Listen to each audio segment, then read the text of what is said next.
Praise the Lord. സ്നേഹമുള്ളവരെ, യേശയ്യ 66:2 തിരുവചനം പറയുന്നു, ആത്മാവിൽ എളിമയും അനുതാപവും ഉണ്ടായിരിക്കുകയും എൻ്റെ വചനം ശ്രവിക്കുമ്പോൾ വിറയ്ക്കുകയും ചെയ്യുന്നവനെയാണ് ഞാൻ കടാക്ഷിക്കുന്നത്. അപ്പോൾ ആത്മാവിൽ എളിമയും അനുതാപവും ഉള്ളവരെയാണ് ദൈവം കടാക്ഷിക്കുന്നത്. എളിമയുള്ള ഹൃദയത്തിലേക്കാണ് പരിശുദ്ധാത്മാവ് എഴുന്നള്ളി വരുന്നത്. 1 പത്രോസ് 5:6 തിരുവചനം പറയുന്നു, ദൈവത്തിൻ്റെ ശക്തമായ കരത്തിന് കീഴിൽ താഴ്മയോടെ നിൽക്കുവിൻ, അവിടുന്ന് തക്ക സമയത്ത് നിങ്ങളെ ഉയർത്തിക്കൊള്ളും. അപ്പോൾ താഴ്മയുള്ളവരെയാണ് ദൈവം ഉയർത്തുന്നത്.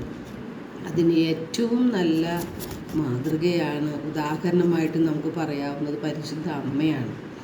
പരിശുദ്ധ അമ്മ എളിമ നിറഞ്ഞവളായതുകൊണ്ടാണ് ദൈവം അമ്മയെ ഉയർത്തിയത്. രക്ഷകനായ യേശുവിൻ്റെ അമ്മയായും സ്വർഗത്തിൻ്റെയും ഭൂമിയുടെയും രാജ്ഞിയായും പരിശുദ്ധ മറിയത്തെ ദൈവം ഉയർത്തി. ദൈവം അഹങ്കാരികളെ ചിതറിക്കുകയും എളിമയുള്ളവർക്ക് കൃപ കൊടുക്കുകയുമാണ് ചെയ്യുന്നത്. ഇന്ന് ദൈവത്തിൻ്റെ വചനങ്ങൾക്ക് വലിയ പ്രാധാന്യമൊന്നും നാം കൊടുക്കാറില്ല. നമ്മുടെ ആത്മാവിനെ രക്ഷിക്കാൻ കഴിയുന്ന ദൈവത്തിൻ്റെ വചനങ്ങൾക്കാണ് നാം പ്രാധാന്യം കൊടുക്കേണ്ടത്. 2 തിമോത്തി 4:3 തിരുവചനം പറയുന്നു, ജനങ്ങൾ ഉത്തമമായ പ്രബോധനങ്ങളിൽ സഹിഷ്ണുത കാണിക്കാത്ത കാലം വരുന്നു. കേൾവിക്ക് ഇമ്പമുള്ളവയിൽ ആവേശം കൊള്ളുകയാൽ അവർ തങ്ങളുടെ അഭിരുചിക്ക് ചേർന്ന പ്രബോധകരെ വിളിച്ചുകൂട്ടും.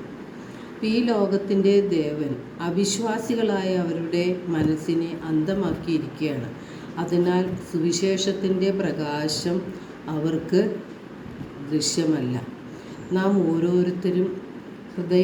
നമ്മുടെ ഓരോരുത്തരുടെയും ഹൃദയവാതിലിൽ ദൈവം വന്ന് മുട്ടുന്നുണ്ട്. യേശുനാഥൻ മുട്ടുന്നുണ്ടെന്ന് വെളിപാടിൻ്റെ പുസ്തകത്തിൽ പറയുന്നുണ്ട്.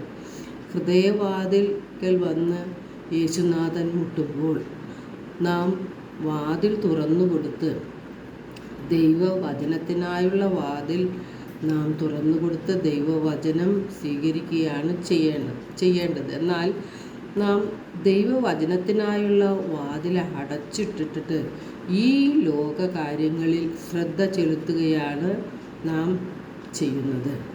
ഈ ലോകവും അതിൻ്റെ മോഹങ്ങളും കടന്നു പോകും.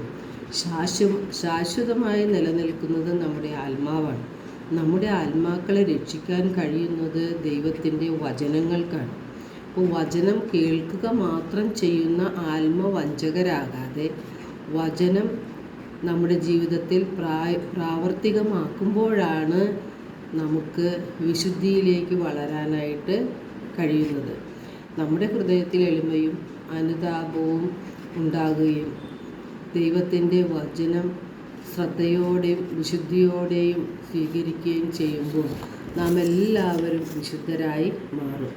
ക്രിസ്തുവിലായിരിക്കുന്നവൻ പുതിയ സൃഷ്ടിയാണ്, പഴയത് കടന്നുപോയി, ഇതാ പുതിയത് വന്നു കഴിഞ്ഞു. അപ്പോൾ നമുക്ക് ദൈവവചനം ഉൾക്കൊള്ളുന്ന പുതിയ സൃഷ്ടികളായി മാറാം. എല്ലാവർക്കും ഒരു നല്ല ദിനം ആശംസിക്കുന്നു. ദൈവം നമ്മെ ഓരോരുത്തരെയും സമൃദ്ധമായി അനുഗ്രഹിക്കട്ടെ.